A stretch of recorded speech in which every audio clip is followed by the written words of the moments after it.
Bem, pessoal, estamos de volta então com mais uma edição do nosso podcast aqui no The Borba Cast. Hoje batendo um papo com o Augustinho Lix, guitarrista, e já vou avisando que a gente vai ter a primeira parte e mais adiante vamos editar a segunda parte porque a entrevista ficou bastante longa, muito assunto, muita história para contar. Então, com vocês aí a primeira parte do papo com o Augusto Lix aqui no The Borba Cast.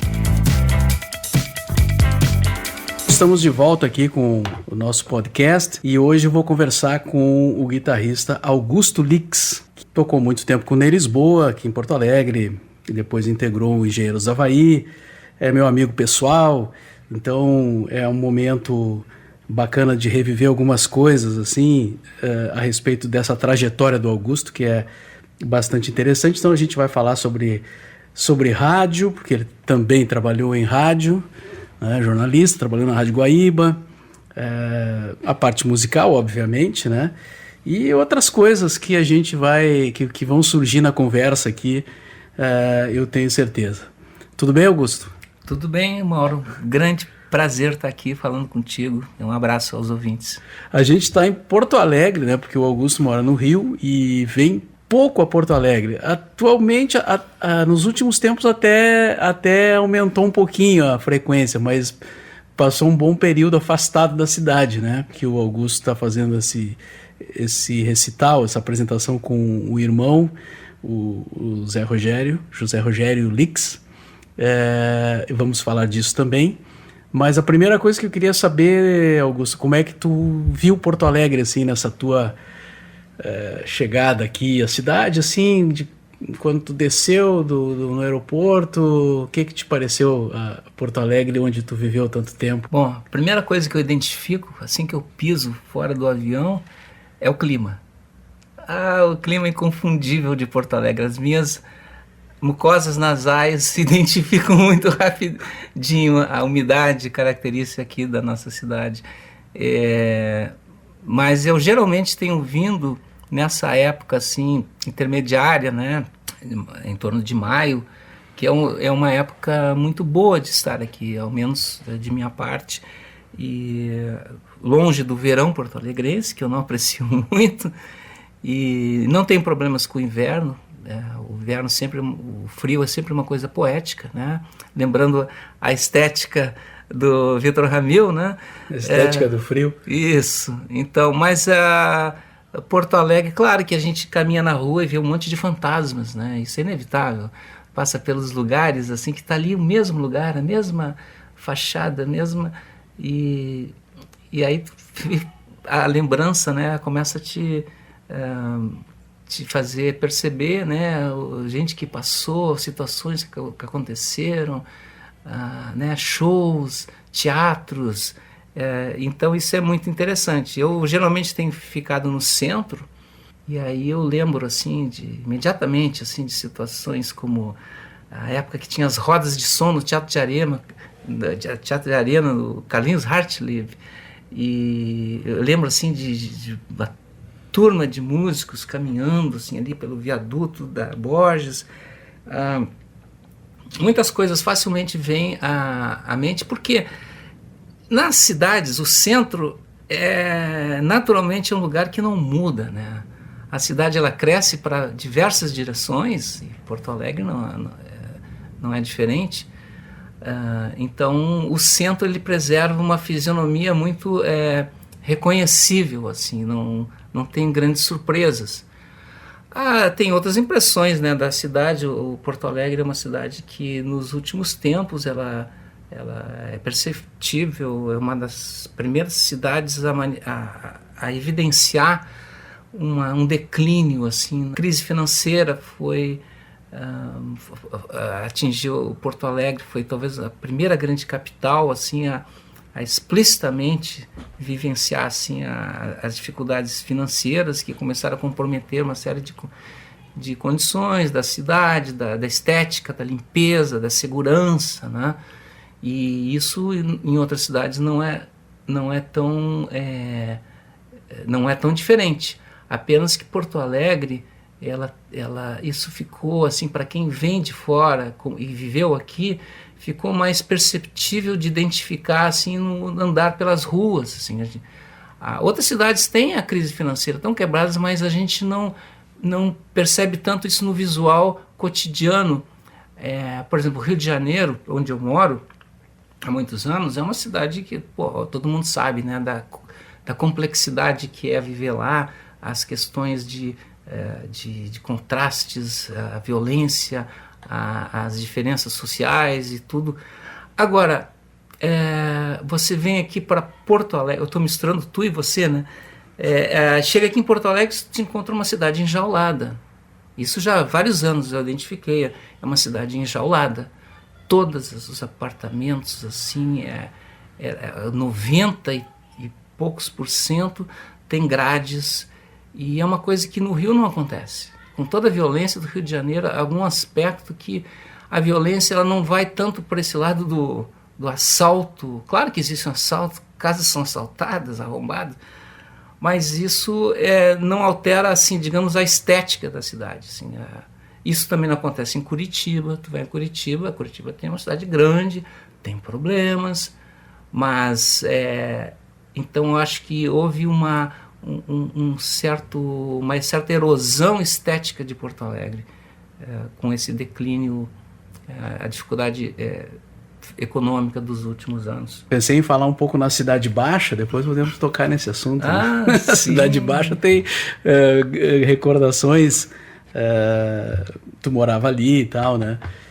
Com certeza. E hoje virou um bairro boêmio e já também com certos problemas em função disso, né?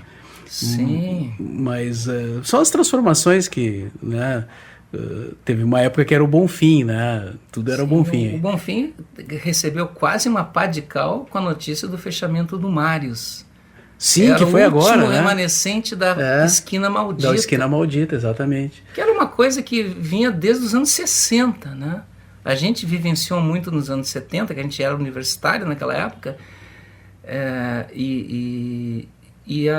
mas era um legado já dos anos 60, das manifestações, 68, os estudantes iam lá se encontrar ali na Esquina Maldita, que era do outro lado da Faculdade de Arquitetura, do campus central. Então, agora, e tu estudou na URGS, né? Estudei na URGS. Tu fez jornalismo. Jornalismo naquilo que era o prédio era do almoxarifado da URGS, né? Que naquela época aconteceu o seguinte, né? Eram ainda anos de chumbo, ditadura militar. Tem muita gente querendo corrigir que é governo militar, que não era ditadura. Não. Sem entrar em nenhum aspecto político, era ditadura militar, sim. Se a pessoa quem não entender a definição do que é ditadura, é só entrar no Google e você vai ver. Bom, naquela época, acho que havia uma intenção da política educacional da ditadura militar de descentralizar os cursos. Então, o curso de jornalismo, eu acho que era considerado um potencial problema, assim, de aglutinação de estudantes, potencial de manifestação. Então, ele foi colocado no prédio do almoxarifado da URGS, que ficava próximo do outro lado da rua quase em frente ao planetário, né? E ali o curso básico tinha também, e ali não tinha contato com os outros cursos que ficavam aqui mais próximos da própria Faculdade de Arquitetura, Faculdade de Letras, Medicina, Rádio da Universidade. Então o curso de jornalismo ficava meio assim, estanque. Aí o encontro acontecia no restaurante universitário, né? Que era embaixo da Casa do Estudante Nova, que antes teve a Casa Estudante Velha, que era na rua Riachuelo. Então, na João Pessoa, criou-se o prédio que tinha o DCE, e tinha o restaurante universitário, a Casa do Estudante Nova. Ali, os estudantes de jornalismo encontravam os outros colegas de outros cursos, né?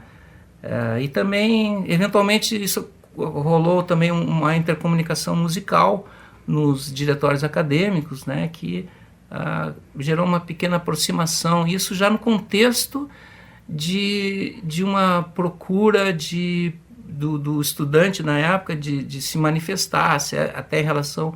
Foi ali que tu conheceu o Ney? Foi ali que eu conheci o Ney. O Ney estudava na URGS, não? Sim, o Ney, acho que ele fazia composição e regência. O Ney e o Glauco Sagebim. O Ney, ele estava... eu conheci ele do intercâmbio. Ele tinha ido, assim como eu fiz, ele foi para os Estados Unidos com o American Field, né, o intercâmbio. E aí quando eu entrei na faculdade, no jornalismo, eu era colega da irmã dele, a Noeli, jornalista, Noeli Lisboa. Então, e nós tínhamos amigos em comum, o Boina, meu amigo, desde a época do Julinho, que também foi intercambista, ele... Naquele tempo do Julinho, como cantava o Nelson Coelho de Castro. Canta ainda? Canta ainda. Claro. E aí, então, numa dessas, nós tínhamos as entradas francas, que eram apresentações espontâneas, livres, sem censura, porque na época existia censura. Se tu fosse fazer uma apresentação num show, tu tinha que encaminhar a relação, as letras na censura e ganhar um carimbo que autorizando para te apresentar, né? Bom, no campus universitário não tinha nada disso, não tinha nenhum protocolo, nenhuma burocracia, então as pessoas podiam ir lá. Eu lembro... tinha aquela dupla, o trio, o Inconsciente Coletivo, o Xande, a Ângela, e tinha mais um menino.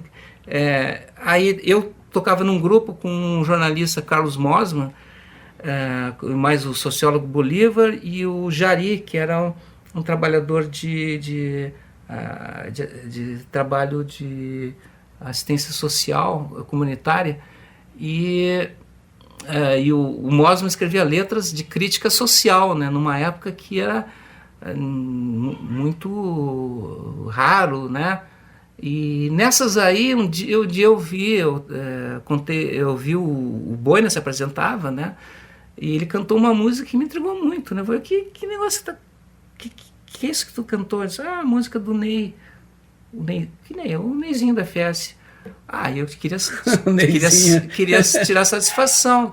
Aí, eu fui falar, não sei quando a gente acabou falando, e em seguida a gente estava tocando junto já ali, como uma dupla, né? Então eram grandes hits do repertório, era Júlia, Edelweiss e Mariela, que nunca foi gravada, né? É verdade, nunca foi gravada.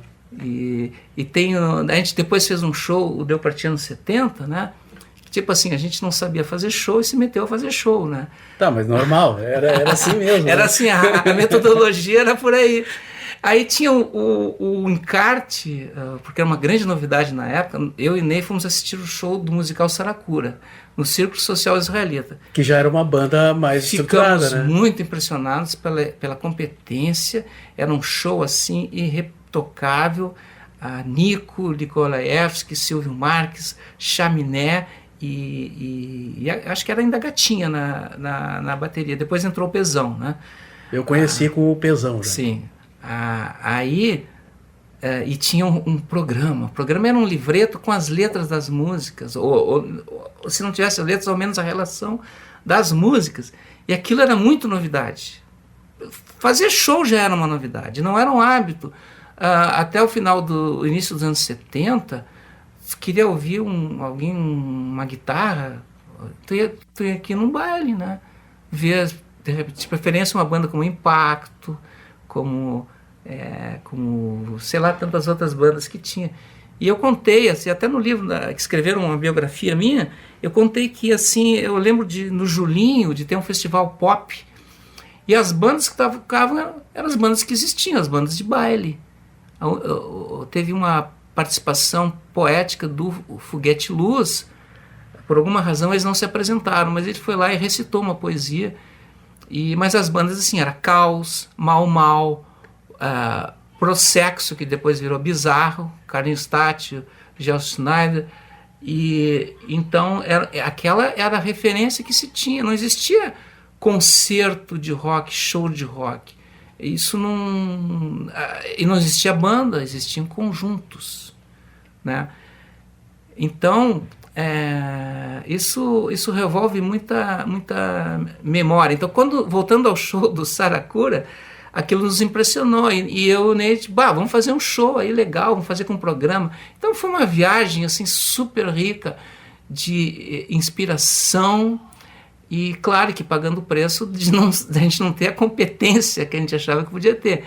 E aí juntaram-se forças, os cineastas, o Giba Assis Brasil e o Nelson Nadotti, viram que pareceram pichações nas paredes do Bonfim e no campus da URGS, deu para ti anos 70. Eles queriam saber o que era aquilo. Acabaram descobrindo que era o show que a gente ia fazer e eles se engajaram, filmaram o show e resolveram fazer um longa-metragem Super 8 com o mesmo título. E o Giba se engajou na história e foi ele que organizou o programa. E ele colocou... O programa tem umas tiradas engraçadas, tem as letras das músicas e tem até um bônus que, já que não tinha CD na época, aí tem a letra, tinha a letra bônus escrita assim na forma de um disco, que era a letra de Júlia Del Vaz e Mariela. Tu vê? Que é a música que me aproximou do Ney Lisboa. Legal, pô, é a história, né, da música urbana aí de Porto Alegre, né? A gente corre um pouco o risco, fazendo essas lembranças, né, de situações, adolescência, juventude, música, a gente vai citando nomes, inevitavelmente a gente esquece alguns nomes, né? Então dá sempre essa sensação assim de não estar sendo totalmente justo, né? Porque tantas pessoas viveram aquela época e seriam dignas de menção e lembrança, né? E a memória às vezes não ajuda mais também. A memória às vezes não ajuda. Tem um livro que eu estava lendo do Zuenir Ventura, aquele jornalista, que ele escreveu uma coisa muito interessante. Diz que a memória às vezes engana a gente. A memória que se tinha naquela época que aconteceram era uma e a memória hoje. Então, eu acho que ele já colocou isso como uma maneira de meio que se desculpar ou se explicar se alguma coisa... Né, por estar esquecendo de alguém. Bom, paralelo a isso, tu trabalhava na Rádio Guaíba, né, Augusto? Sim. Tu fazia faculdade e já trabalhava na Guaíba. Sim. Porque quando eu te conheci, foi lá na Rádio Guaíba, embora eu tenha a lembrança mais forte, assim, foi quando a gente se conheceu através do Ney Lisboa na Bandeirantes FM, quando começou a tocar a música do Ney na Bandeirantes. É verdade. Inclusive eu recuperei uma gravação da primeira entrevista ou da segunda, não tenho bem certeza disso, mas acho que é a primeira entrevista oficial com o Ney, que a gente ligou para ti e tu falou por telefone, tu estava trabalhando na Guaíba, na Guaíba, e a gente ligou para ti e eu recuperei essa gravação e eu vou fazer um podcast com ela, mas isso é um papo para mais adiante. Pô, Guaíba, cara, foi o negócio é o seguinte, na faculdade de jornalismo, a faculdade de comunicação da URGS, na época, era um curso morto, não tinha conteúdo nenhum. Era uma coisa assim, era o desaprendizado. Eu estava lá para desaprender ou não aprender. Tem gente hoje atualmente que deve estar achando que isso é uma coisa boa. Mas assim, exceto algumas disciplinas, umas cadeiras, como a gente falava na época, como ética da informação e introdução ao rádio e cultura brasileira. Eu lembro muito bem dessas três. Eu lembro dos professores tinha conteúdo. O resto. Então, o resultado era o seguinte: ninguém esperava concluir o curso, não era a regra concluir o curso, ganhar um diploma e trabalhar. Não, as pessoas estavam ali perdendo tempo. Essa que era a verdade. Estava se perdendo um tempo precioso. Você estava fazendo balbúrdia, é isso? Fazendo balbúrdia, exatamente. Aí, eu sei, esse negócio de jornalismo. Esse negócio eu tenho que ficar para ver essa tropa aí. E não, é assim. Iam para Garopaba também. Né? São tudo maconhado. E a tua formação musical, Augusto, pelo que eu sei, assim, as tuas referências, tinha muita coisa de blues. Né? Eu conheci várias coisas de caras, Sam Cooke, aqueles caras, né?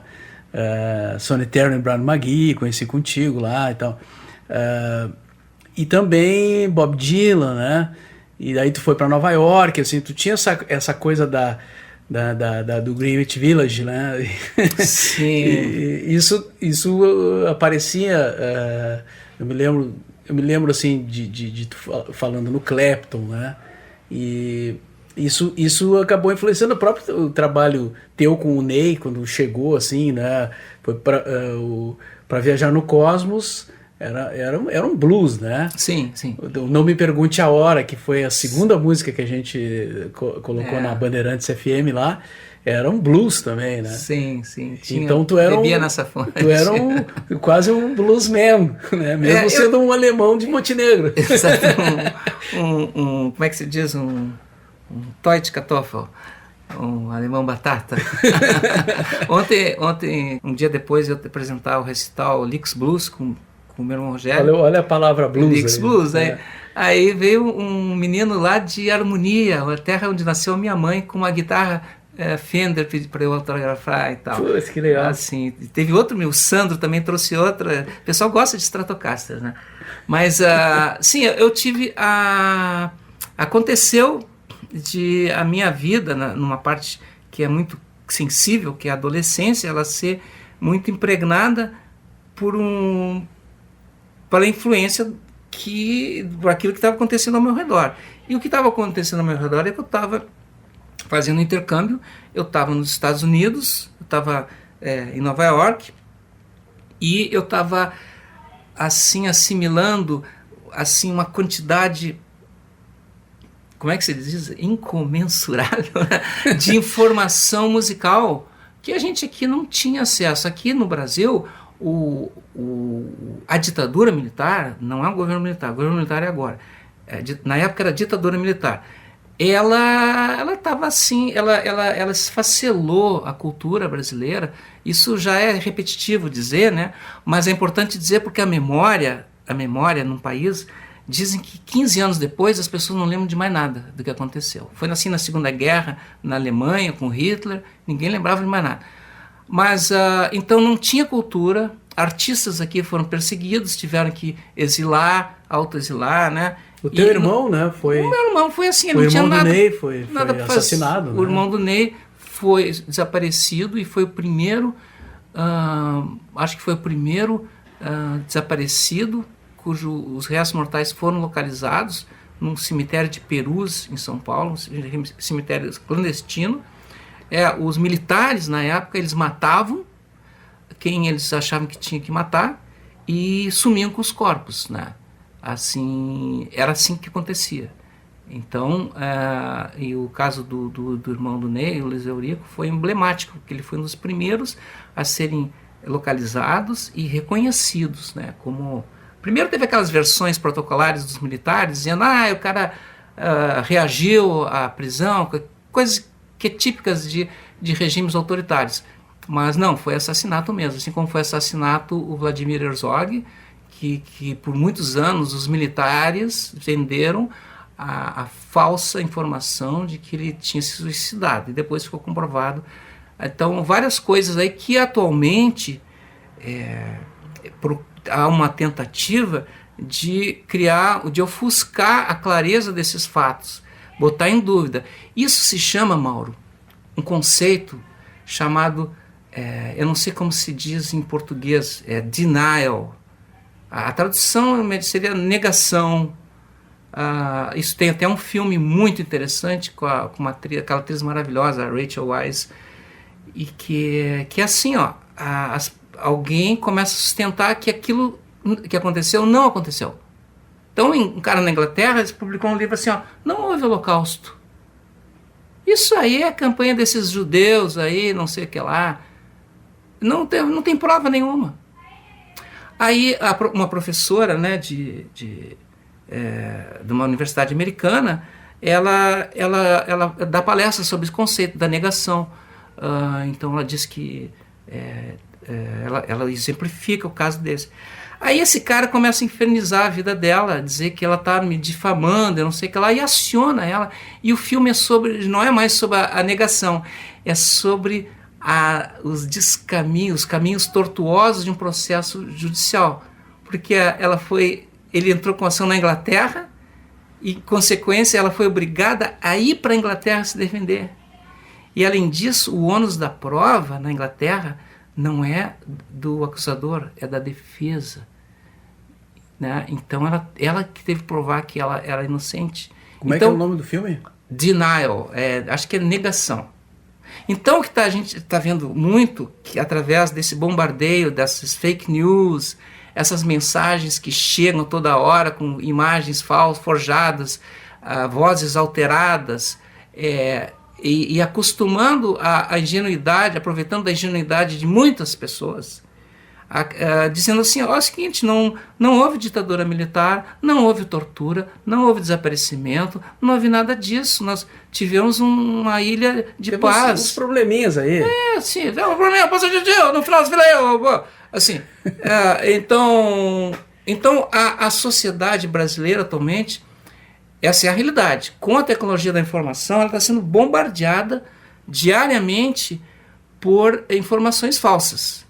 Quer dizer, tem informações verdadeiras, mas existe muita informação falsa, e o objetivo, aí retomando aquela menção ao 1974, as palavras começam a se esvaziar.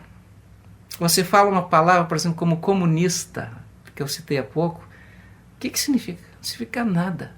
Você fala uma palavra como esquerda, direita, não significa nada. Porque nesse fogo cruzado de informação não existe contexto. E essas coisas a gente só entende se a gente levar em consideração o contexto. E para entender contexto é preciso estudar. É preciso ter ido à aula, é preciso ter ouvido um professor. Então, se tu despreza a educação, se tu despreza os pesquisadores e os historiadores, como muitos estão fazendo agora, querendo demonizar gente honrada e que pensa no melhor para a sociedade, então o que acontece? Esse é o mecanismo que dilui, as pessoas não sabem mais o que estão falando, as pessoas usam palavras sem saber o que significam, as pessoas não têm a menor ideia. Então, nessa diluição de sem saber, alguns se acham que sabem. Sabem e berram e gritam, dizem, porque eu sei. E aí fica aquela coisa, quem grita mais alto, né? E manda uma mensagem no WhatsApp, assim, olha isso, né? E olha isso, e tal. Então aí você tá no meio desse mar. Eu sou um cara que, como tu também, a gente teve o privilégio. Lembra do Mendes Ribeiro? É um privilégio. Foi um privilégio. O grande Mendes Ribeiro, o grande locutor.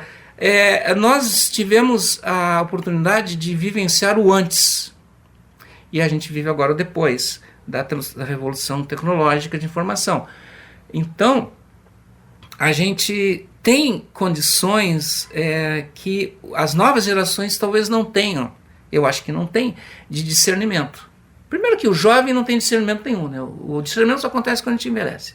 Na medida da experiência de vida, a gente vai conseguindo entender o antes. Então a gente consegue estabelecer filtros. O excesso de informação que a gente vive hoje, e que fragmenta tudo, ele atinge muito a imaginação, cara. A imaginação é uma qualidade humana que ela é uma grande ferramenta. Eu sempre penso assim, eu digo que toda a experiência de todo indivíduo, ela passa pelo saber conhecer, pelo acreditar, pelo imaginar e pelo sonhar. Em diferentes graus e proporções, eu acho que todo indivíduo passa por isso.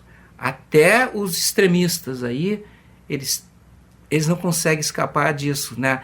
Então, a imaginação é uma coisa, nós estávamos falando da minha adolescência, lá nos Estados Unidos, blues, não é que a gente recebesse recebesse informação, assimilasse, aprendesse tudo. Aprendi blues. Não, a gente imaginava muito. A gente via assim, por exemplo, eu vi o Sonny Terry na minha frente assim, e eu ficava vendo, viajando na minha imaginação, o que esses dois passaram na vida. O Brownie pegava o violão, botava assim atrás, aqui do pescoço, tocava, né? E ficava conversando. Ô, Sonny, o que tu ia fazer se a tua mulher te deixasse, rapaz? Aí eles falavam, cara, eu não sei o que fazer, cara, eu não falo essas coisas, deixa a minha gatinha falar pra mim. Então, E os Beatles já ouvindo esses caras, né? Claro. Gravaram tudo, né? O Paul McCartney gravou eles, o John Lennon também. Sim, eles foram muita influência e era um tipo de blues também. O blues britânico, assim, aquela escola sessentista britânica, ela bebeu muito na fonte de Chicago, que era um blues mais urbano. O Sonny Brown era um blues mais rural. Era assim o country blues, né? E cancioneiros assim que paravam pelas estradas, né? Muitos deles cegos. E isso é uma coisa que eu nunca tive muito claro, por que havia tantos cegos que tocavam gaitinha de boca. Não era só no Terry, tinha o Sonny Boy Williamson, né? Tinha vários outros, havia muitos negros, que isso é uma coisa que para mim é um lapso que eu tenho, que eu não estudei.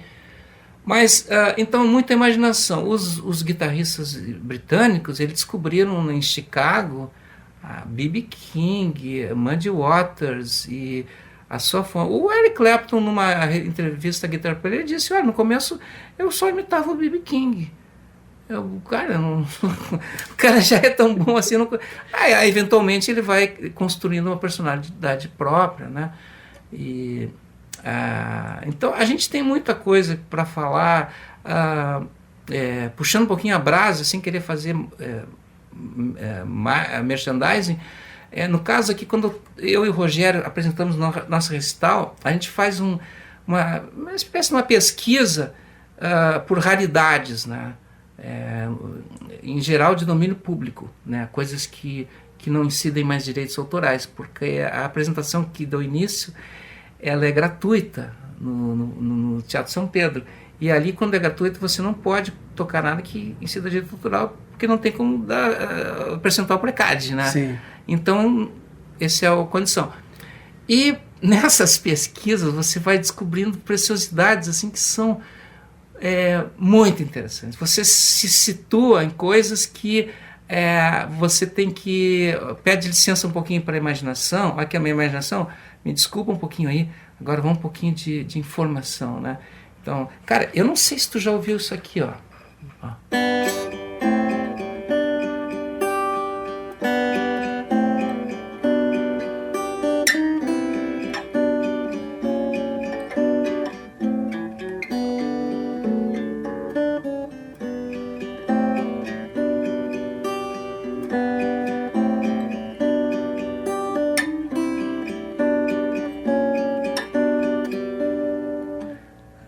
Já ouviu isso em algum lugar? É familiar, mas eu não identifico. Vou te tocar um outro trechinho, vê se... Tá. Ah, sim. Então, tu vai descobrindo essa coisa. Aí, por exemplo, tem uma... Dando uma observada assim, as coisas do Elvis, né? Os grandes hits, né? I can't help but... Wise men say... Only fools rush in. Então, os grandes hits do Elvis, né? Aí você descobre que um compositor na França fez uma coisa assim, ó.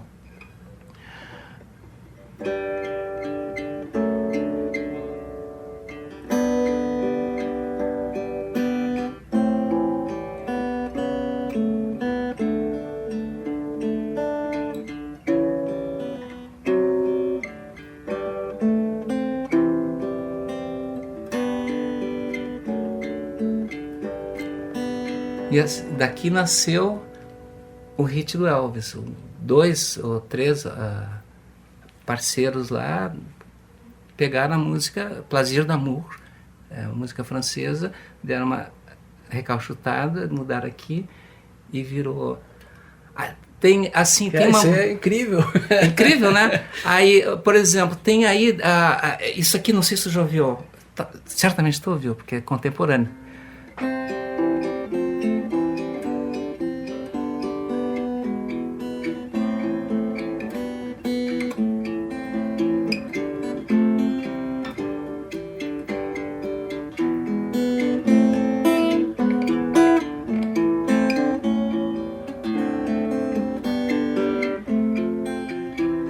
Just weary to my bone,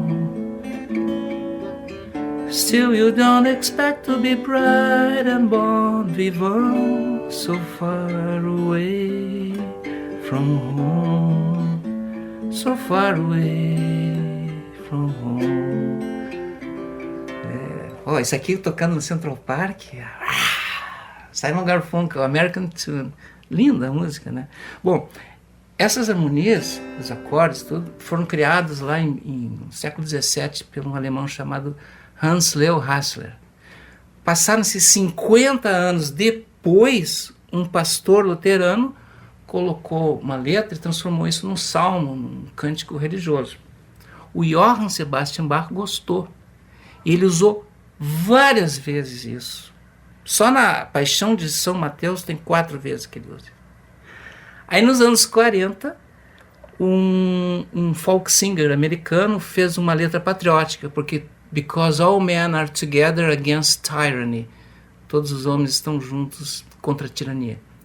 Pós-guerra, quase, não, era final da guerra ainda. Foi gravado pelo trio Peter, Paul and Mary. Bom, nos anos 70, ou o Paul Simon ouviu o Peter, Paul and Mary, ou dizem alguns que o Garfunkel mostrou a gravação do Bach, alguma reprodução do Bach, e aí ele construiu o American Tune. Só que não saber, né, agora. Só que não tem o crédito. Sim. E assim tem história. Olha, tu já viu isso aqui, ó?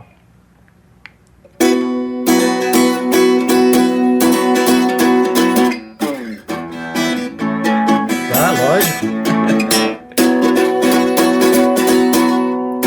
Essa foi a única música, eu acho, número 1 da Billboard, fora do eixo anglo-americano. É um grupo holandês chamado Shocking Blue. Shocking Blue, é Venus, né? Venus. E o outro sucesso deles é Never Marry a Railroad Man, que tinha aquela cantora romena, fantástica, aquele vozeirão, assim, acho que era Verusca Mares, uma coisa assim. Eu talvez não seja... Mas olha só, isso aqui varreu anos, final dos anos 60, início 70, era assim disparado nas reuniões dançantes, nas festinhas, nas rádios, Venus, she's got it, yeah baby, she's... Bom, hoje nós temos internet, temos YouTube, Wikipédia, né? E aí tu Spotify. aí tu acha assim que no início dos anos 60 tinha um trio chamado The Big Three. Big porque os 3 eram gordos, obesos, né? Um deles era a Mama Cass, que depois integrou o Mamas and the Papas. Sim. Aí eles tinham uma versão para O Susana, que é um folclórico, né? I don't come from Alabama with the banjo on my knee. Susana, won't you cry for me? Olha, e aqui no Brasil tinha uma versão, né? E a indústria fonográfica, obviamente que alguém sabia que aquilo foi copiado, o arranjo igual, e ficou por isso, né? Tava dando dinheiro, né? Ninguém foi lá defender os direitos do eventuais que tiveram a ideia, né? O autor, Mauro, o autor é o grande desprestigiado do universo musical. Tu entra na internet, tá cheio de sites com letras de música e tal, e autorias botam o nome do intérprete, né? Então, assim que vão surgindo as músicas anônimas, né?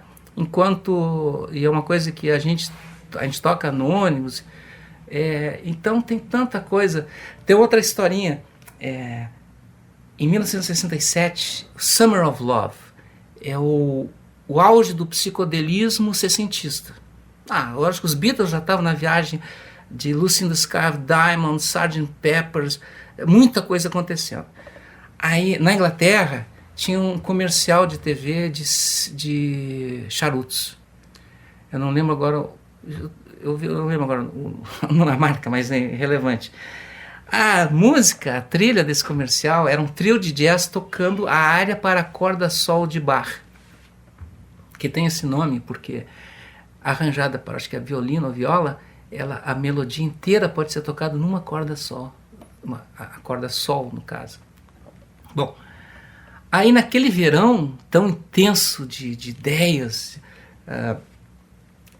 usando até nas gravações, fitas ao contrário, aí em 2 situações separadas por questão de semanas, a mesma ideia entrou em estúdio. Uma, o cara chegou com uma letra, ela disse, aqui, faz uma música para essa letra. E o cara pegou lá no teclado o órgão e começou a ouvir o comercial de charuto, e começou a tocar junto, aí errando as notas aqui, acabou derivando para uma outra música, mas manteve a estrutura, a arquitetura, né, a área para corda de sol, assim,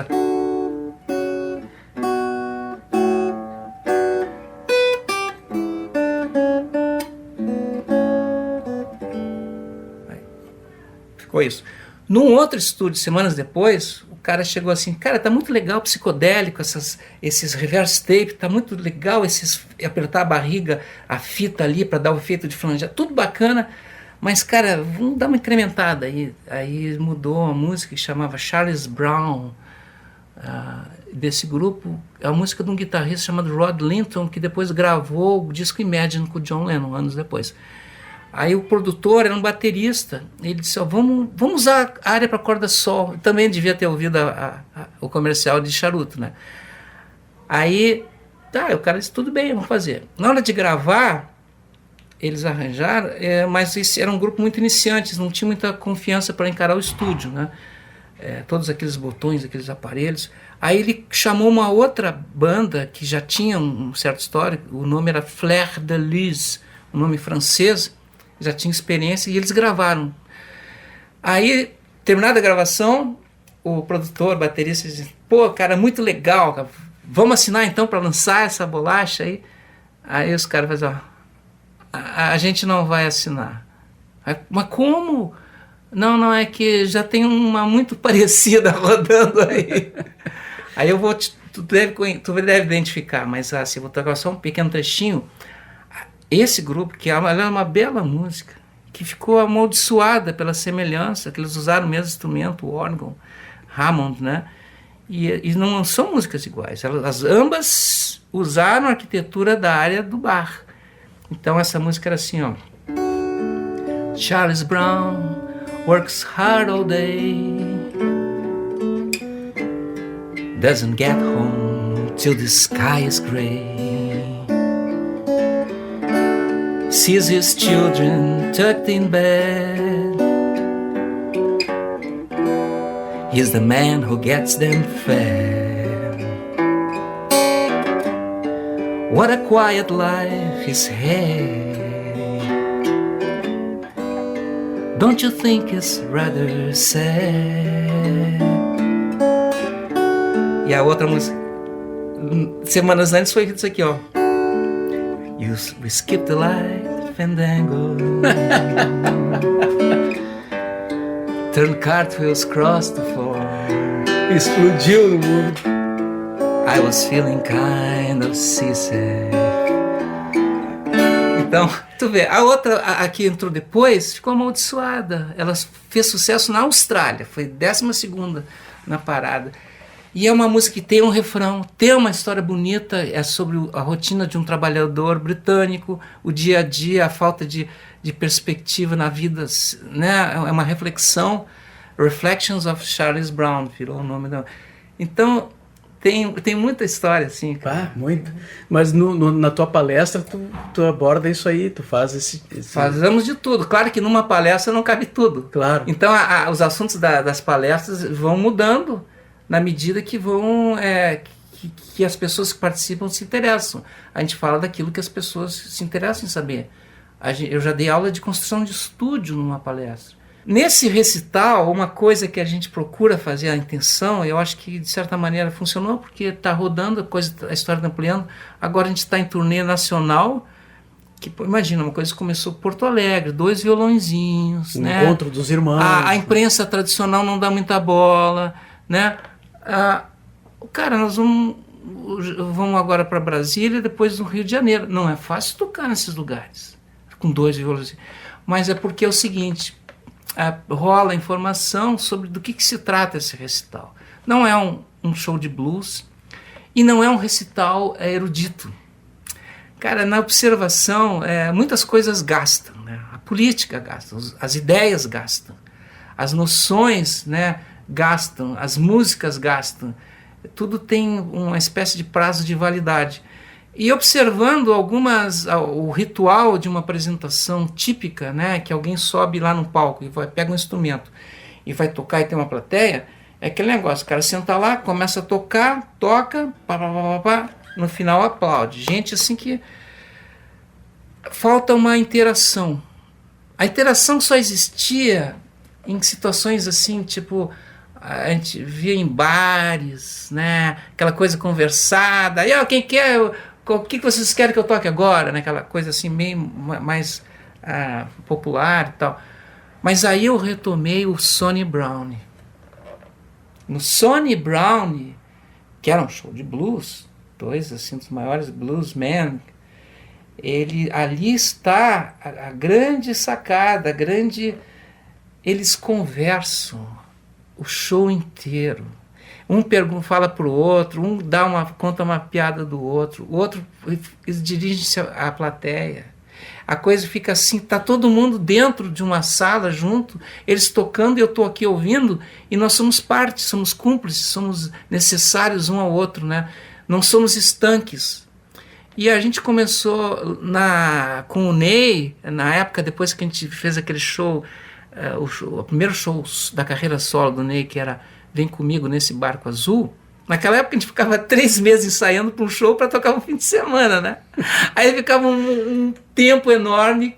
Aí a gente ocupou o tempo a gente teve essa ideia, vamos tentar fazer um lance lá no bar do IAB. O Só Blues. Fizemos o Só Blues. Me lembro. E aí, bom, nós não somos nenhum Sonitary, né? Mas aí a gente começou a juntar um repertório que a gente escolheu e a gente criou umas brincadeiras, umas coisas assim para não ficar assim, ó, eu na minha obra, eu sou o bom e vocês têm que me ouvir, né? Não, tipo assim, exagerando, né? Uma caricatura, não é necessariamente assim, mas a gente achava que podia cair nessa vala. Aí não... E ali ficou uma ideia também, assim, de que vocês eram uma dupla, né? Sim, éramos uma dupla. Éramos uma dupla. Era uma dupla até o Deu Pra Ti, anos 70. A gente era uma dupla nas rodas universitárias, as chamadas entradas francas. Aí teve o show do Ney com o Gelson Oliveira, lado a lado, no Clube de Cultura, na Ramiro Barcelos. E a gente tocava assim, eram 2 shows. O Gelson tocava as músicas deles, o Ney tocava o que eu e ele tocávamos nas entradas francas.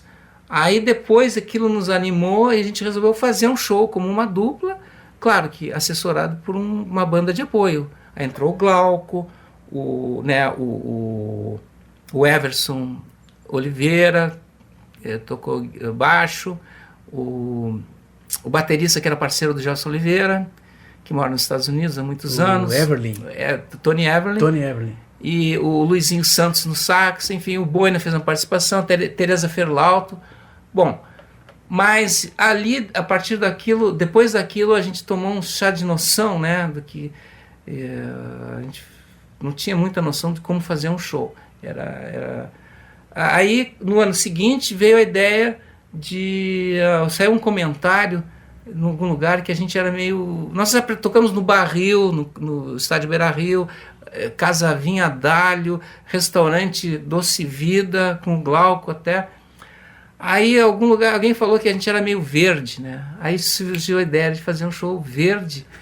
E aí nós sacamos que a gente precisava uma direção artística. A gente chamou o Dunga, que fez aquele escarcel no Musipuc famoso, né? Que deixou todo mundo assim petrificado quando ele executou a vertente. E a gente com aquela ruideira de grãos de milho na bacia, água jorrando e gritos. E foi a primeira vez quando a gente apresentou o Pra Viajar no Cosmos Não Precisa Gasolina. A gente pendurou aipins, eu no meu violão Ovation, o Ney no violão dele, nós vamos fazer o Som das Raízes, né? Eu encontrei... E foi esse show que o Ney jogou pão pra plateia? Sim, no meio da... Eu fazia o solo, começava uma parte instrumental ali, que ele não cantava, ele pegava pão, o povo passa fome, o povo quer comer, jogava pedaço de pão. O Emílio, conheci o Emílio, que foi um pesquisador, jornalista, ele foi assistir o recital, e foi muito bacana. Ele disse o seguinte: eu tenho a gravação desse Musipuc, uma noite apenas, não tenho todas, mas em que o Ney, ele pega o pão e dá uma batidinha assim. Primeiro que ele falou, ele pegou os aipins e deu uma batidinha, esse é o som das raízes. E depois pegou o pão e jogou na plateia. Então, pô, Emílio... O Ney já brigava com o nativismo ali, né? Já, depois teve a história da Prenda Minha Muito Louca. Sim, sim. Né? E Exaltação e outra. Cara, é muita história. Aí o Ney virou, depois daquilo, nós se juntamos com o Glauco às vezes com o Boina, aí saiu o Verde, aí virou um trio. A dupla virou um trio, era o Ney, o Boina e eu. Eu ficava de pé tocando meu Ovation e os dois ficavam sentados, o Ney meio com uma percussãozinha, e eles ficavam com aqueles diálogos em inglês, assim. Mas foi um show assim, simples, mas muito bem alinhado e tal. Tinha uma música chamada Rock and Roll Bye Bye, que depois teve o filme Verdes Anos. Aí a produção do filme e a direção, eles conversaram com o Ney e mudaram o nome da música para Verdes Anos, para ser o mesmo, a faixa título. Que cita o Rock and Roll Lullaby. Rock and Roll Lullaby, nunca mais... O Verdes Anos é do Gervasi.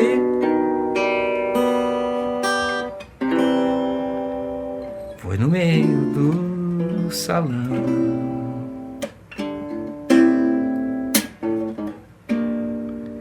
foi lá por 72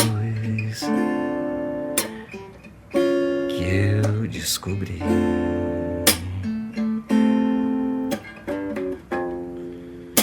a lei dos corpos. Foi céu aberto, 13 anos. Depois mudou para Verdes Anos. Pouco mais que nada pra pensar. Você tá cantando bem grave, cara. Eu conheci esse teu grave, né? Eu disse que eu podia ser locutor, cara. É só eu ficar meio ruinzinho da garganta. E de manhã, assim, eu encaro uma locução comercial legal. Cara, daí bom, a tua história, a tua biografia tá lançada em livro, né, Augusto? Então a gente não vai contar tudo aqui. Mas confira aí, Contrapontos é o nome da biografia. Não é autobiografia, ela foi escrita por Fabrício Mazzocco e Silvia Remazo. O Fabrício é jornalista, a Silvia, os dois são jornalistas de São Paulo, né? De São Paulo. O Fabrício, na verdade, ele é de São Carlos, ele é professor na Universidade Federal de São Carlos. Hoje ele até me mandou lá uma mensagem pelo WhatsApp, com uma foto com o Milton Jung, que é o âncora da CBN, que estava com uma palestra lá, e vai ter o lançamento do livro de São Paulo. Que é filho do Milton Jung. Do filme do Milton Ferretti Jung. Que era o narrador da Guaíba, que dizia gol. Na Guaíba, o Milton era o Milton Júnior, ele começou fazendo esporte amador. Eu editava os noticiários esportivos, e ele fazia aquelas tardes de sábado, o espaço de repórter amador. Depois ele foi evoluindo, e era uma coisa característica da família, todos são locutores. O irmão mais novo, Christian, o apelido dele Passarinho, era baterista.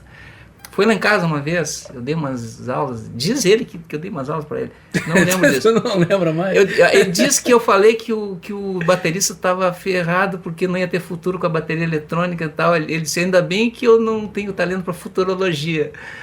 Mas o Christian é um locutor também, eu acho que ele é do Palácio Piratini, uma coisa assim.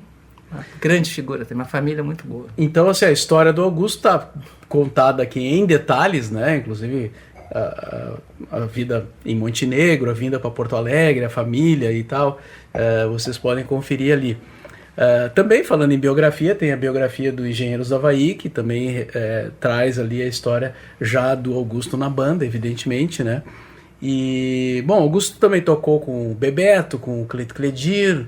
Sim. Tocou com várias parcerias, assim, né? Sim. E aí foi parar no Engenheiros do Havaí, que foi uma uma coisa que causou espanto em muita gente, assim. Foi inesperado, uma coisa improvável, né? Impensável até naquele contexto.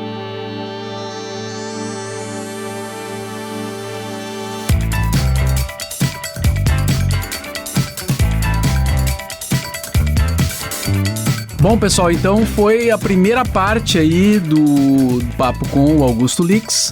Vocês sentiram que vem aí a parte Engenheiros do Havaí e mais algumas coisas, né? Que vai ficar para o segundo episódio e estaremos então em breve colocando no ar aí a continuação aqui no nosso podcast, que vocês podem conferir pelo Spotify, pelo iTunes e pelo Castbox. E quem quiser contribuir com alguma história ou comentar alguma coisa, pode mandar e-mail aí no mborbarush@gmail.com. Até a próxima!